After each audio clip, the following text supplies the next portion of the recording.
میرے عزیز دوستو، بہنوں اور بھائیوں، خداوند میں میرے پیاروں، میں خداوند کے پاک نام میں آپ سب کو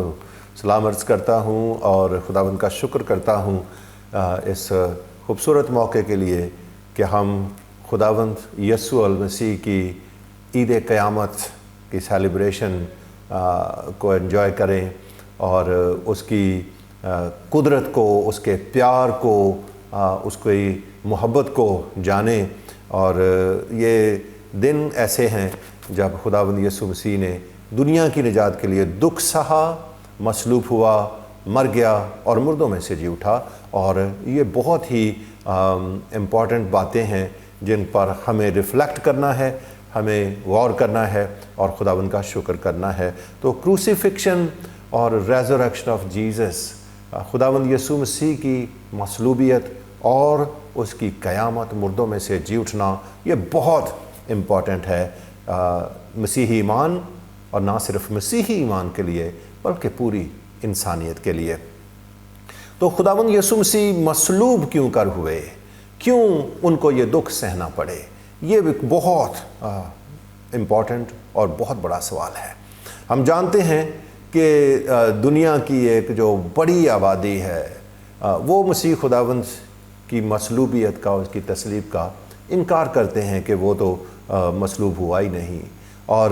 بہت سے لوگ جو ہیں وہ اس کی کلی طور پر اہمیت سے واقف نہیں ہیں۔ خداوند یسوع مسیح کو کون سی ایسی چیز تھی جو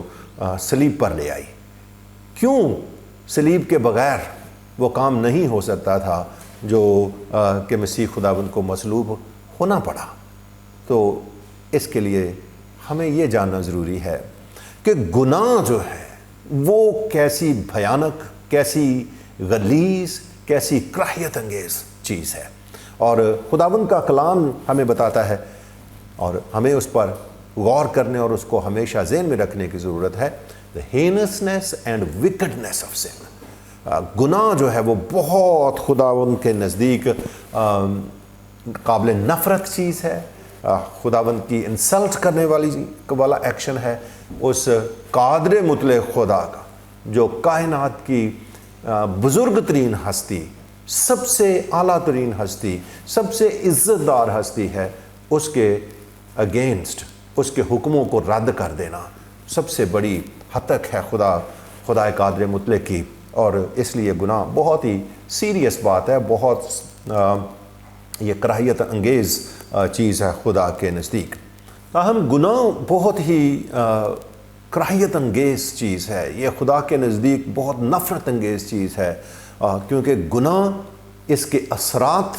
نہایت بھیانک ہیں۔ خدا اور انسان کے تعلقات کے لیے وہ بہت بھیانک قسم کے اس کے نتائج ہیں۔ گناہ معمولی چیز نہیں ہے۔ ماڈرن دنیا میں گناہ کو گناہ سمجھا ہی نہیں جاتا، یہ ایسا خیال کیا جاتا ہے نہیں، کوئی بھول چوک اس کو کہہ لو، غلطی کہہ لو، گناہ نہیں کہنا چاہیے اس کو، کیونکہ گناہ در حقیقت وہ انسان کی جو باطنی کیفیت ہے، خدا کے ساتھ جو اس کے تعلقات میں بگاڑ والی جو سچویشن ہے، جو صورتحال ہے، اس کو بیان کرتا ہے، اور اس کے نتائج چونکہ بہت سیریس ہیں خداوند کے کلام کے مطابق، اس لیے لوگ کہتے ہیں کہ جی گناہ کو گناہ ہی نہ کہو، کیونکہ اس سے انسانوں کا لو سیلف امیج آتا ہے، یہ اس کو برا انسان جو ہے اس کو ایک بیڈ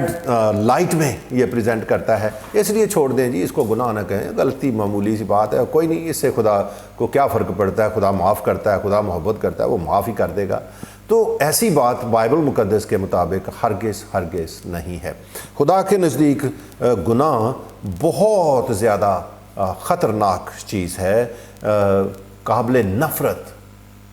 کراہیت والی چیز ہے، کیونکہ انسانوں کے وہ ایکشن جو خدا کی عزت اور تکریم نہیں کرتے، اس کے احکامات کی فرما برداری نہیں کرتے، تو وہ خدا کو رد کر دینے، خدا کے تخت سے گویا اس کو اتار دینے، اس کے اختیار کو چیلنج کرنے، اس کے خلاف بغاوت کرنے کے عمل کو گناہ کہا جاتا ہے۔ تو خدا کی جو کراؤننگ کریشن ہے، سب سے بڑی مخلوق انسان، گناہ خدا اور انسان ان کے درمیان جدائی پیدا کر دیتا ہے، ان کو الگ کرتا ہے۔ خدا کے وہ پیدا کیے گئے، خدا کی صورت پر، خدا کے امیج پر پیدا کیے گئے انسان جو خدا کے بیٹے اور بیٹیاں ہیں، مخلوق، اعلیٰ ترین مخلوق ہونے کے ناطے سے ان میں اور خدا میں گناہ جدائی پیدا کر دیتا ہے، گناہ بیگانگی پیدا کر دیتا ہے، گناہ بالکل ایسی صورتحال پیدا کر دیتا ہے کہ خدا اور انسان، گناہ گار اور خدا آپس میں دشمن بن جاتے ہیں، خداوند کا کلام کہتا ہے۔ تو آپ دیکھتے ہیں کہ سب سے پہلے جب آدم اور حوا نے گناہ کیا تو خدا کی حضوری میں آنے سے وہ شرمانے لگے، ان کو اپنا آپ جو تھا اس سے بھی کراہیت ہونے لگی۔ انہوں نے دیکھا کہ ہم ننگے ہیں اور انہوں نے اپنے آپ کو درختوں میں چھپایا اور پتے سی کر اپنے آپ کو کور کرنے کی کوشش کی۔ گلٹ ان کی زندگی میں آ گیا، ان کو معلوم ہوا کہ انہوں نے کوئی غلط کام کر لیا ہے، جرم کیا ہے، اور جو خدا ہولی گاڈ اور یہ گناہ گار انسان، یہ دونوں ایک دوسرے کے قریب اب نہیں آ سکتے تھے، اور خدا نے اگرچہ کہ رحم کیا اور ان پر ان کے ننگے پن کو ڈھانپنے کے لیے جانوروں کی کھال سے ان کے لیے کرتے بنائے، تو بھی اب پاک خدا اور گناہ گار انسان، ناپاک، کیونکہ گناہ ناپاک کر دیتا ہے، وہ اکٹھے نہیں رہ سکتے تھے، اور پھر خدا نے ان کو باغ عدن سے نکال دیا۔ یوں یہ جدائی ہو گئی، سیپریشن آ گئی، اور سیپریشن جو تھی وہ ایلینیشن میں اور اسٹرینجمنٹ میں، بیگانگی میں بدل گئی، اور جیسا خدا نے کہا تھا کہ جس دن تم نے اس پھل کو کھایا اس دن تم مر جاؤ گے، وہ موت، پہلے روحانی موت اور ہوتے ہوتے آہستہ آہستہ جسمانی موت کا شکار ہونے لگے۔ گناہ بہت ہی سیریس چیز ہے، اس کو ہم معمولی بھول چوک سہو نہیں کہہ سکتے کہ جی کوئی بات نہیں، اتنی بڑی بات نہیں ہے، اس لیے کہ خدا اس کو بہت ہی سیریسلی لیتا ہے، اور ضرورت اس بات کی ہے کہ ہم بھی کبھی گناہ کو لائٹلی نہ لیں، گناہ کو کبھی معمولی بات نہ سمجھیں، کوئی بات نہیں، چھوٹا سا جھوٹ بول لیا خیر ہے، تو تھوڑی سی چوری کر لی خیر ہے، یہ کوئی اتنی بڑی بات نہیں ہے، پر گناہ بہت سیریس ہے، یہ خدا اور انسان کے درمیان جدائی پیدا کر دیتا ہے۔ تاہم بائبل مقدس اس کا دوسرا پہلو ہمارے سامنے یہ لے کر آتی ہے کہ خدا محبت ہے، اور بائبل مقدس میں خدا کی ایک بالکل سادہ لیکن موسٹ پروفاؤنڈ تعریف یہ کی گئی ہے کہ گاڈ از لو، خدا محبت ہے، اور وہ خدا جو محبت ہے، جس نے انسان کو اپنی صورت پر، اپنی شبیہ پر پیدا کیا، سب سے اعلیٰ ترین مخلوق کے طور پر پیدا کیا، وہ ہرگز یہ نہیں چاہتا تھا کہ اس کے یہ بچے، اس کے یہ بیٹے اور بیٹیاں جو اس کے امیج بیرر ہیں، جو اس کی صورت پر، اس کی شبیہ کی مانند بنائے گئے ہیں، وہ ہمیشہ کے لیے اس سے جدا رہیں، وہ ہمیشہ موت کی حالت میں رہیں۔ لہٰذا انسان چونکہ اپنی طاقت سے، اپنی قدرت سے، اپنی حکمت سے، اپنے فلسفے سے، اپنے طور طریقوں سے، اپنے مذہب کے وسیلے سے واپس اپنے آسمانی باپ کے گھر میں نہیں جا سکتا تھا، جب تک کہ اس کی پالیدگی کا، اس کی ناپاکی کا، اس کی گندگی کا، اس کے گناہ کا علاج نہ کیا جائے۔ اس لیے باپ نے یہ اپنے اوپر لیا، کیونکہ وہ جانتا تھا کہ انسان اپنے آپ کو خود نجات نہیں دے سکتا، بچا نہیں سکتا، اس لیے اس نے یہ خود ذمہ داری لی کہ انسان، گناہ گار انسان کے گناہ کا علاج کرے اور اس کو نجات دے کر، اس کو راست باز ٹھہرا کر واپس اپنے گھر میں لوٹا لائے۔ خدا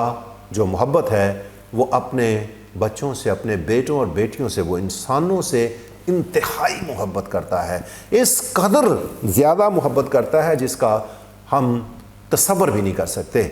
اور خداوند کا کلام یوحنا رسول کی معرفت انجیل بیان، اس کا 3 باب اور 16ویں آیت اس کا ہمیں تھوڑا سا اشارہ دیتی ہے کہ خدا نے دنیا سے ایسی محبت رکھی کہ اس نے اپنا اکلوتا بیٹا بخش دیا۔ لفظوں پر غور کریں کہ اس کا اکلوتا بیٹا، اور وہ اس نے دے دیا، بخش دیا، تاکہ جو کوئی اس پر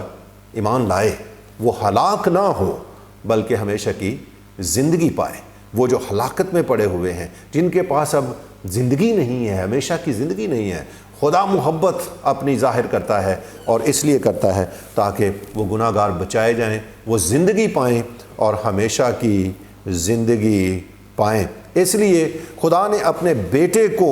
دنیا میں بھیجا تاکہ وہ گناہ گاروں کی نجات کے لیے اور خدا اور انسان کے درمیان صلح کروانے کے لیے گناہ گار انسان کی جگہ جو باغی ہے، جو نافرمان ہے، فرما برداری پوری کرنے کے لیے خود آ کر ان کا عوضی بنے، ان کی جگہ لے، گناہ گاروں کی جگہ لے، اور وہ ساری گناہ کی سزا بھی اٹھائے اور ان کی جگہ پر پوری خدا کے حضور فرما برداری اور راست بازی بھی پوری کرے، اور یوں ان کے لیے نجات کے دروازے کھولے، باپ کے گھر کے دروازے دوبارہ ان کے لیے کھولے تاکہ وہ واپس آ سکیں۔ لہٰذا جب خداوند یسوع مسیح زمین پر تشریف لائے تو اسی مقصد کے لیے آئے تاکہ وہ انسان کے گناہ کا کفارہ دیں، وہ گناہ کی قربانی بنے۔ اسی لیے یہ وہ خدا کا برہ کہلاتا ہے۔ یوحنا بپتسمہ دینے والے نے جب مسیح خداوند کو اپنی طرف آتے دیکھا تو اپنے شاگردوں کو کہا، دیکھو یہ خدا کا برہ ہے جو دنیا کا گناہ اٹھا لے جاتا ہے۔ اور پھر وہ برہ جو تھا وہ خدا کا مہیا کیا ہوا برہ، وہ وعدہ جو خدا نے ابراہیم کے ساتھ کیا تھا کہ خدا خود برہ فراہم کرے گا، وہ آخر کار زمین پر موجود ہوا اور وہ گناہ گار کی گناہ کو اٹھا لے جانے کے لیے، اس کا کفارہ ہونے کے لیے آیا۔ خداوند کا کلام کہتا ہے کہ وہ جو گناہ سے واقف نہ تھا،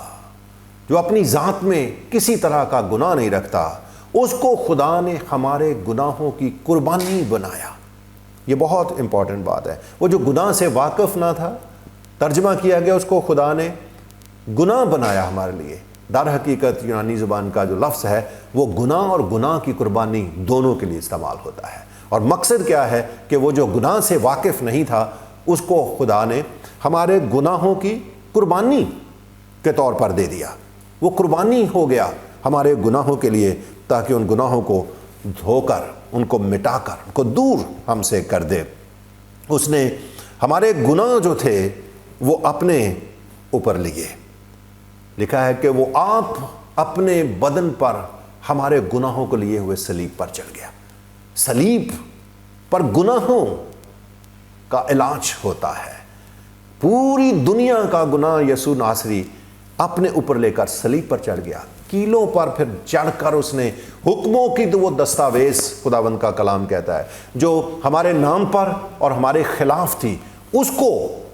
صلیب پر جڑ کر، کیلوں سے جڑ کر ہمارے سامنے سے ہٹا دیا تاکہ خدا کے ساتھ، خدا باپ کے ساتھ ہماری دوبارہ صلح ہو سکے، میل ملاپ ہو سکے۔ اس نے گناہ کی سزا، میرے اور آپ کے گناہ کی سزا اپنے اوپر لے لی، کیونکہ ہم میں سے کوئی بھی اس گناہ کی سزا کو برداشت نہیں کر سکتا تھا۔ خداوند نے ہماری سزا اپنے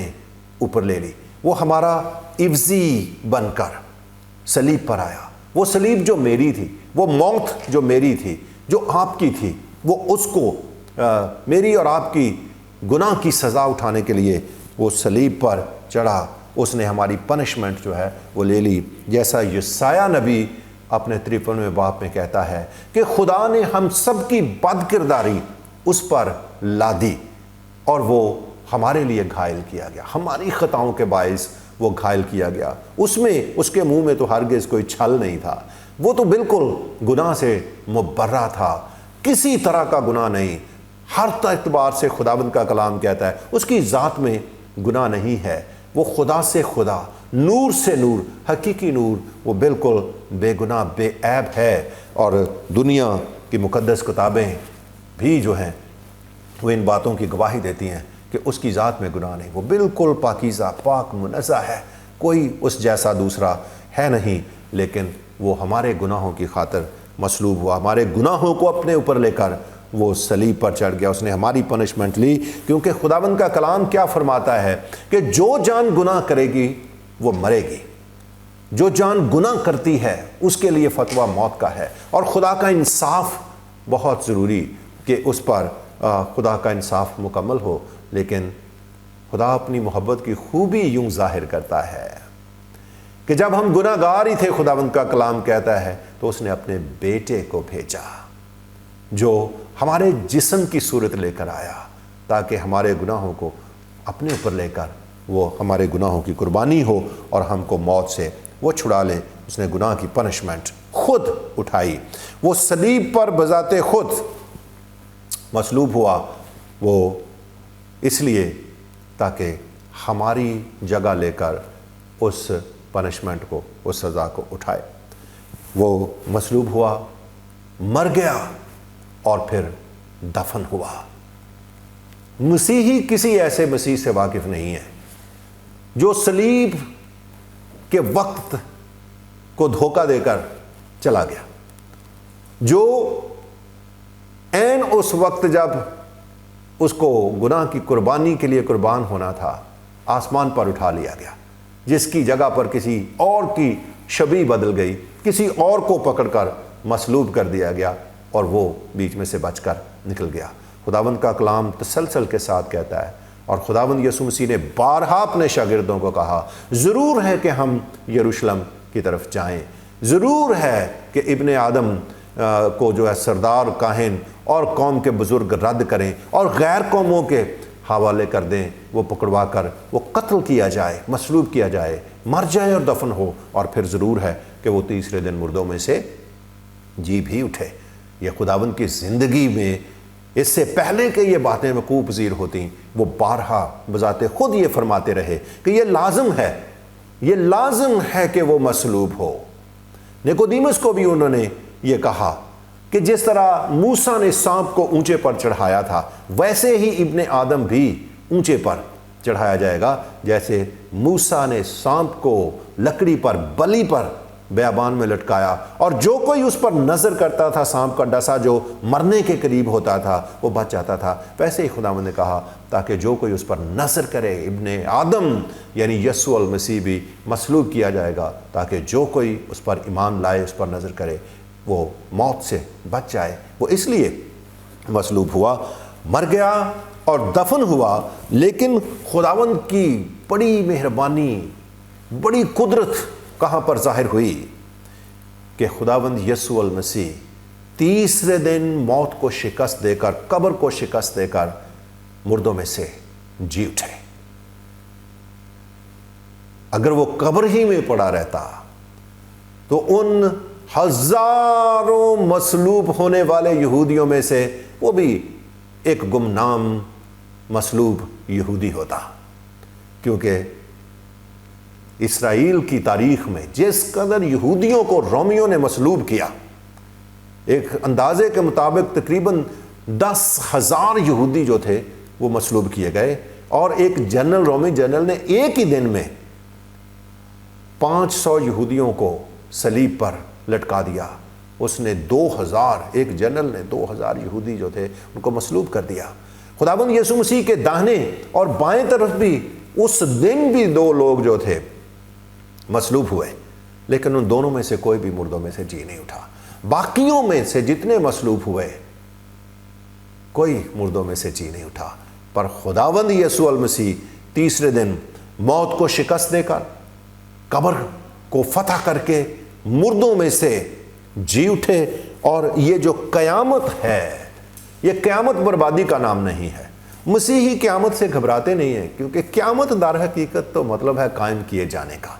دوبارہ سے کھڑا کر دیے جانے کا۔ ہاں، مسیح خداوند کی آمد سے پہلے بہت سے بھونچال آئیں گے، بہت سے طوفان آئیں گے، بڑی بڑی جو قوتیں ہیں، خداوند کا کلام کہتا ہے تاکہ آسمانی قوتیں وہ ہلائی جائیں گی، ایک طرح کے قحط پڑیں گے، جنگ و جدل ہوگا، بے شمار شاید ہلاکتیں بھی ہوں گی، لیکن مسیحوں کے نزدیک قیامت بربادی کا نام نہیں ہے، قیامت قائم کیے جانے کا نام ہے۔ اور وہ قیامت لکھا ہے کہ یسوع قیامت کی نشانی ہے، عیسیٰ قیامت کی نشانی ہے۔ وہ قیامت کا نشان کیا ہے، ثبوت کیا ہے؟ وہ خداوند یسوع المسیح کی اپنی قیامت ہے۔ اگر وہ جی نہ اٹھتے